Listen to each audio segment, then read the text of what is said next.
Good morning everyone, today we're checking out a brand new video from Dead Meat, the kill count for the 1932 movie, The Mummy. And I was actually told by one of my good friends, and said this is actually one of their favorites of older movies. So, let's hop in and check it out. Welcome to the Kill Count, where we tally up the victims and all our favorite And James is dressed like a mummy. Okay. horror movies and show you how they were made. I'm James H. Denise, and today we're looking at The Mummy, Hey, a James. classic Universal monster picture from 1932. We've already covered Dracula and Frankenstein, both of which were released by Universal in 1931, very successfully. The Mummy was next in line, coming out about a year after Frankenstein, and continuing the Universal Monsters franchise, which would go on to see a pantheon of icons The and Invisible tons Man, of the crossover Wolfman. films between them. But missing amongst all those monster What about the creature from the Black Lagoon? Ashes was the Mummy, the only monster, besides the latecomer Gilman, who never hung out with the other guys. Maybe it's because his movie ain't that great. I love the classics, especially Frankenstein and my boy the Invisible Man, but the Mummy's gotta be the one that holds up the least. Like, Dracula feels its age too, but it's still engaging and exciting. The Mummy is a slog to get through. It looks old, it feels old, the characters are old, is this thing old. is nearly crumbling apart. It's one dusty-ass movie, but it does have occasionally creepy dusty. moments and a cool Like, if you watch this movie and accidentally sneeze, everything's flying to dust. character for the canon, the High Priest Imhotep, who walks around this movie disguised as a guy named Ardith Bey. He's played by Frankenstein himself, Boris Karloff, who gets to be commanding and electric, as opposed to Frank, who is more non-verbal and confused, and also electric, but in a different way. In a As different cool as way, he is, yeah. Imhotep never showed up again in any sequels. Universal did make more Mummy movies, but all The five Mummy's of them, Hand, including The the Mummy's Abbott and Tomb. Costello crossover, focused on a mummy named Karis, who provided the more stereotypical depiction of the bandaged, shambling mummy. That ain't Imhotep's game. Of course, the character would Not be even. featured in the 1999 remake played by Billy Zane.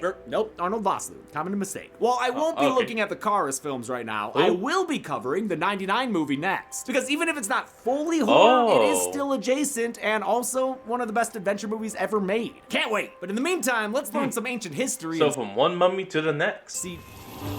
Oh no, the mummy's curse. It's calling me back. Oh no! Counter! You've escaped our attention for far too long, but we see you now. Meddling with affairs of man, making light of violence and kills. Oh no. Wait. But What? now we will drag you back to the underworld where you belong. We will rain plague and pestilence down upon you and break your new mortal form. You think I'm Wait. afraid of your plagues? We're in the 21st century now, bitches. And I have the power of today's sponsor, ZocDoc. How many kills is this classic keeping under wraps? Let's find out and uncover them. If I had to make a guess, I would say probably 10 kills. Around 10 kills. The movie begins by describing the legendary scroll of thought. What? It's 1921, and British how do you archaeologist Sir pronounce Joseph that? Whemple Thought? was leading a dig in Egypt and putting together the lamest fucking puzzle ever. He's joined by Hey, his I like dandy puzzles. assistant Sorry. Ralph and his colleague Sorry, Dr. that's- Muller, that's a just wise and kinda touchy expert about Egypt. He respects their customs and beliefs, whereas Sir Joseph's a simp for science. Our job is to increase the sum of human knowledge of the past, not to satisfy our own curiosity. I love movies that discuss the Science for all, not for one. philosophy of science. They realized something funny about the mummy they dug up, the Egyptian high priest Imhotep. Never saw a mummy like that. Oh, Never seen a Imhotep. mummy like this Okay. man before. That's cause dude's got guts. Literally. He wasn't prepared like a mummy should be. He was buried alive. Must have lost a match to the Undertaker. They realized he was probably executed for sacrilege. Maybe he got too gay with the Vestal Virgins in the temple. Oh, and being like super gay. What? Imhotep only looks like a bandaged Oh. mummy for a few Oh, right. This was still been around the time when gay men happy. Okay, no, that's fine, yeah. 4 minutes, so it's wild that they spent 8 hours applying the effect. It was done by Jack Pierce, the legendary makeup artist who had already worked with Boris Karloff doing Frankenstein's effects. He'd go on to do plenty of other iconic looks, but he always considered the mummy his favorite. He used Fuller's I can Earth, understand BB clay, why. cotton, spirit gum, and 150 feet of linen bandages, which were burned and treated to look old. By the end of the process, 150 Karloff's face feet. was so hardened he couldn't speak. He must have teared up through this whole process. Had to hold his breath as well, I'm sure. They also didn't account for bathroom needs, so Karloff had to just hold it in for the entire shoot day. Removing it Oh, took 2 God, that would extremely destroy painful him. hours. Karloff later called it the most trying ordeal he ever endured. Imhotep was buried alongside a golden casket with a warning on it. Anyone who opens it will receive death and eternal punishment in the name of Amun-Ra, the king of the Okay. gods! Well, let's see what's inside. No, Like, you idiot! Fucking idiots, can't you read? But Wemple and Ralph are like that Jeez. arrogant guy in the Evil Dead remake. They just want to be cursed. Wemple tells Ralph he'll distract Muller, and while the unks are outside, Ralph lifts that lid like you were raiding the Lost Ark. Damn, dude, not scared of like acid gas or nothing? Inside, he finds the Scroll of Thoth, which contains a spell that can raise the dead, as Isis did with her husband Osiris. Oh, The and then it Scroll of goes Thoth reading is it out fictional, loud. but was somewhat inspired by the Book of Thoth and the Egyptian Book of the Dead. The Book of the Dead. Hey, wait till next week, you two incredibly attractive people. You two wait. Ah. Ralph gets to work translating the symbols. Hope it's not a You hold him, so we know exactly what to expect next week. crummy ad for Ovaltine. He doesn't realize that behind him, Imhotep is waking up from his little dirt nap in one of my favorite moments. It's legit creepy, with Ralph's quiet recitation on the fuzzy soundtrack while Imhotep slowly comes to life. He slowly breaks free from the grasp of death. But then things I mean- get dated as hell with Ralph's Tex Avery scream and subsequent Oh. MTB that leaves him howling like a lunatic.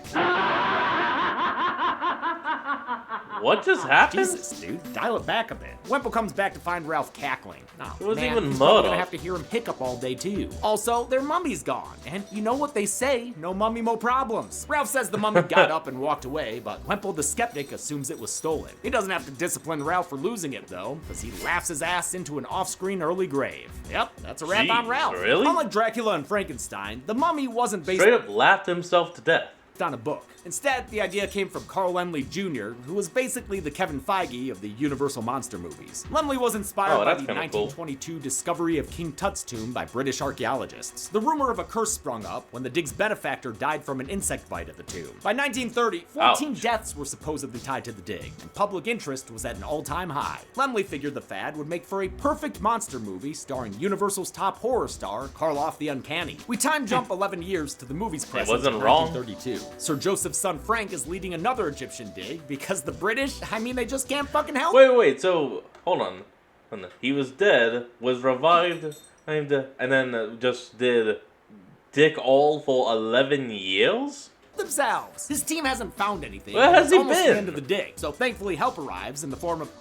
Wait, I'm sorry. That is clearly 2 children underneath a robe. This Fez enthusiast introduces himself as Ardith Bey, an Egyptian historian. In actuality, it's Imhotep, the mummy from the beginning. Yeah. He's taken the past Imhotep. decade to unwind and really reinvent himself, you know? His pseudonym's an anagram for Death by Ra, Ra being the ancient Oh. Egyptian god of the sun. Huh, okay. Kind of an Alucard situation we've got going on here. For the Yeah, Ardith that's Bey kind of look, the makeup interesting. team created wrinkles using either cotton strips or dried spirit gum. It's unclear. Ardith has some unbelievable news for Wemple Jr. He's found the lost tomb of Princess Anxinamu, who, totally wasn't his girlfriend or anything. Seriously, she's like... I found the tomb. Not at all. Come on, stop. Still, he'll lead them there so they can dig her up. We Egyptians are not permitted to dig up our ancient dead. Only Is that real? foreign museums. Oh, he said that with spite. Not surprising, since... Hold on, I'm gonna Google that, see if that's real. Yeah, so that's not just a line for the movie, that's actually real. Ordinary Egyptians are forbidden from digging up tombs.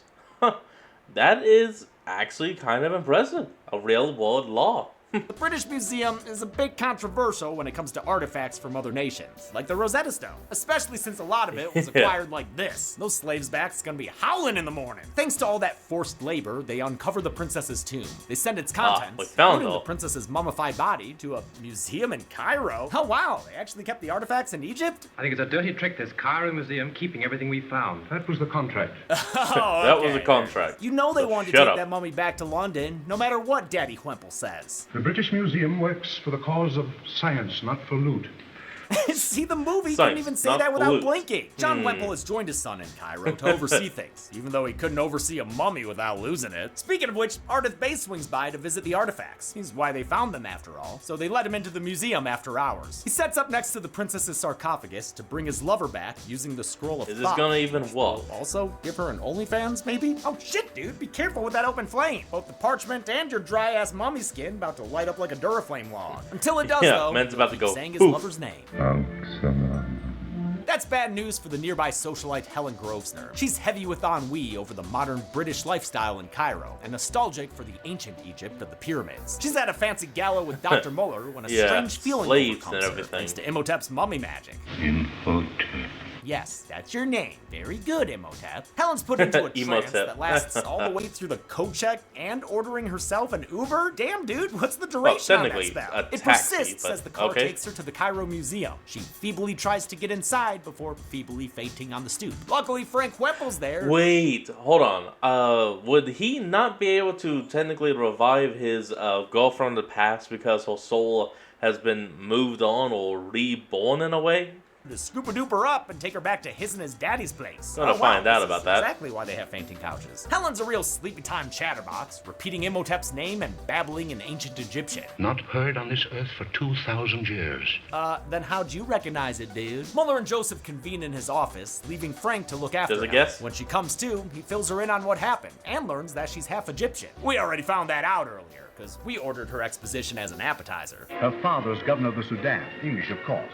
Her mother, Egyptian. After Carl Laemmle decided to make a mummy movie, he needed somebody to not write bad. it. An initial treatment was done by Nina Wilcox Putnam and Richard Shayer. Called Cagliostro, it involved a magician who lived for centuries. Screenwriter John Balderston adapted it, and presto changeo, made the magician a mummy. He named him Mummy. Imhotep, after the real-life 3rd Dynasty Egyptian, a chancellor and high priest who lived almost 5,000 years ago and was later deified. Balderston had written the American stage adaptation of Dracula, which became the basis for the film version in 1931. He took a lot of that story's elements for the Mummy, and I mean a lot. They both feature an Yeah. undead antagonist yearning for a romantic partner they feel is meant for them. In Dracula, a Yeah, cross keeps the vampire. all of them. In The Mummy, an amulet of Isis does the trick. Both romantic interests have a young, modern suitor. John Barker and Crucifix. Frank Wemple, both of them played by David Manners. And Edward Van Sloan plays the same kind of elderly expert in both. Dr. Oh. Muller here and Wow. Van Helsing in Dracula. And bonus, his character Okay. in Frankenstein was the same kind of dude too. Frank starts hitting on Helen, Wow. bragging that he's the one who found the princess. Kept the same guys in the same rotation. Princess's tomb. When we came to handle all her clothes and her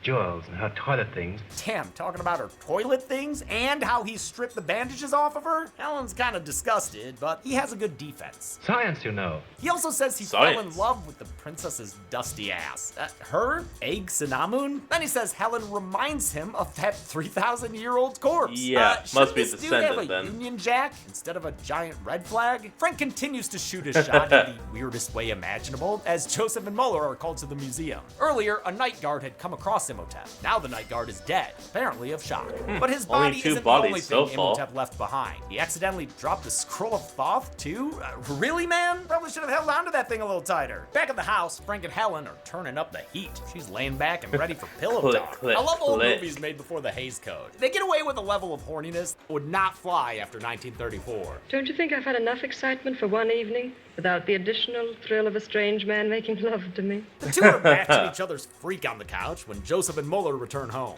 Oh, right. The joke I was trying to make with the click was like the sound of an old thermostat, clicking on the heat.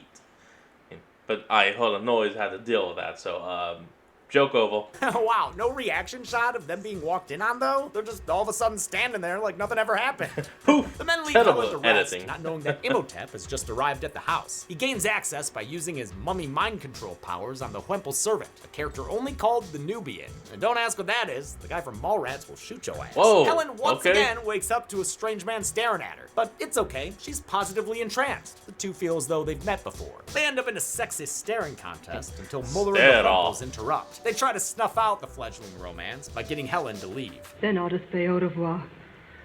But we must see each other again. But she'll be back. She'll be back. Everyone drops the art of base Okay. shenanigans when Muller takes out a picture and is all like, "This you?" Imhotep demands Muller return the scroll of Thoth to him, saying if he doesn't, he'll be cursed, like Nathan Fielder. Muller says that ain't happening, and then he'd Ooh, love to cursed. kick Get out of Imhotep's here. papery ass. But your power is too strong. But he can't, I guess. I love a villain whose powers are told to us rather than shown. We do get to see some of his powers soon enough, after Muller says they need to burn the scroll of Thoth. Wemple Can he gives a even do curt that? and angled response. It's true. It's true. From afar, Imhotep watches Wemple through his little wishing well. Oh, no, you know what you need to do with it? Make a copy, but in the copy, switch out one of the symbols. Also, that way, if someone were to take it and use it, and it wouldn't work. Oh, well, just leave the copy in though, because I would assume as well that the copy would not work either. Oh damn, that thing's got multiple camera angles too. Joseph tries to burn the scroll in his fireplace, but Imhotep puts a stop to it by a heart attack. Oh, heart over attack. for that plan. To cover his tracks, his man on the inside swipes the scroll and leaves a burnt newspaper in its place. The Nubian was played by Noble Johnson, a black actor who was also in King Kong right after this. Johnson began that's acting in killer. the silent era and kept working when sound came around, a transition that not every actor was able to make. He was also Yeah, president that is and true. co-founder of the Lincoln Motion Picture Company, a studio that made movies for black audiences that portrayed black characters as real people instead of caricatures. Frank Ah, the grieves over his stereotype. father, but refuses to believe that Ardith Bey is a mummy. I mean, come on, that guy, a mummy? What about him says mummy to you? He must be out your ever-mumming mind. But one thing Frank Ever-mumming does mind. believe in is Helen's hotness, so he joins Mueller for a visit to her hotel. On the ride over, while Frank cocks his hat and serves loot, Mueller checks the charred bits from the Cock? fireplace. He realizes they've been tricked. Like the Parchment Atomine, doesn't burn at whatever. that temperature. It was just paper, so Imhotep must have the scroll again. Damn, that thing's getting passed around like a hot potato. A Thoth potato. Mueller gives Frank an Thoth amulet potato. to wear in the shape of Isis to protect him from evil. Imhotep's eyes get a glowing again, which was done by dimming the set's lights while focusing two baby spotlights into Karloff's eyes. Director Carl Freund had done the same trick with Dracula, where he was the cinematographer. The Mummy was Freund's first time directing, but he drove Dracula's production in a big way. He also shot freaking Metropolis and has been credited Oh, with inventing shit. the dolly shot and being the first to use a handheld camera. Or rather, stomach held, since he would strap it to his belly. He'd go on to shoot That's very I Love common. Lucy, where he invented the sitcom yeah, lighting whatever. style and perfected the 3-camera system. Wow. With his glowy eyes, Incredible. Imhotep takes control over Helen, who's trying to take control over a good boy. Oh, he does not want to go that way. Aw, sorry, buddy. Mommy's busy being a mummy's booty thrall. He charms her even more with his decor. All right. Ancient Egypt. Nothing modern. He says, wait a minute, you ain't seen nothing yet. A cool shot takes a dive into his swirly, smoky looking pool, transitioning us Ooh. into a flashback to the 18th dynasty in ancient Egypt. Back then, he was a high priest of the Temple of the Sun at Karnak. And Yep, she was the there it princess Anxinamu, daughter of the pharaoh Amenephis the Magnificent. Their forbidden love came to an end when she fell ill, and Imhotep was unable to save her from dying. Aw, Stricken that's a with grief, shame. he snuck into her tomb after her burial and attempted to bring her back from the dead using the Scroll of Thoth. The guards broke in before he could finish the resurrection, but hey, it's the Thoth that counts. The pharaoh sentenced Imhotep to death and ordered the scroll be buried with him so no one could ever try to raise the dead again. Fair enough. Oh, that flimsy prop looked real cheap. Oh, Imhotep yeah. was wrapped up in bandages and left in a tomb to die a slow, agonizing death. To keep everything a secret, Death by the slaves who buried suffocation. him were killed by soldiers, who were then killed by other soldiers. I count 16 people in Jeez. these scenes, so assuming the pharaoh took no half measures, that's how many I'm adding to the count. Back in the present, Imhotep tells a Well, that goes from my guess of 10 to up to 20 plus already, just from the slaves and soldiers. zonked out Helen he's gonna kill Frank so they can be together. She wakes up in a daze sounding like Dorothy Gale. I had strange dreams. And you were there? And, no, I guess it was Yeah, just you. just you. Helen returns to her hotel where she tries to tell Frank what happened, but she can only remember bits and pieces, like that her dog Wolfram died, and that she saw Aw, a that's a statue of the shame. cat goddess Bast. The goddess of evil sendings. Well, no, Bast is actually considered to be the goddess of the home, fertility, and the protection of women.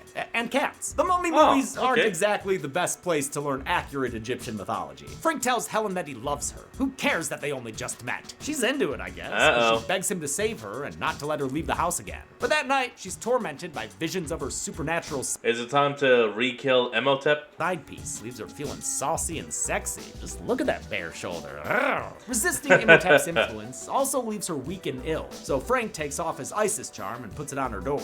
Good job, dumbass. You basically rolled out the murder welcome mat. Imhotep Yep. tries to take You're gonna advantage die. and give Frank a remote heart attack, but he grabs the charm just in time to avoid getting added to the count. Still gets knocked out cold though, allowing a tranced out Helen to walk over his prone body and straight out the door. Helen wakes up at the museum, Well, but damn. Imhotep tells her she ain't Helen no more. She's Princess Anxinamu. And at first, I was afraid. she was mummified, thinking she would never live without him by her side. But now she's back, and majorly impressed by his grand romantic gesture. Yes, No welcome to man the present. has ever suffered for woman as you suffered for me.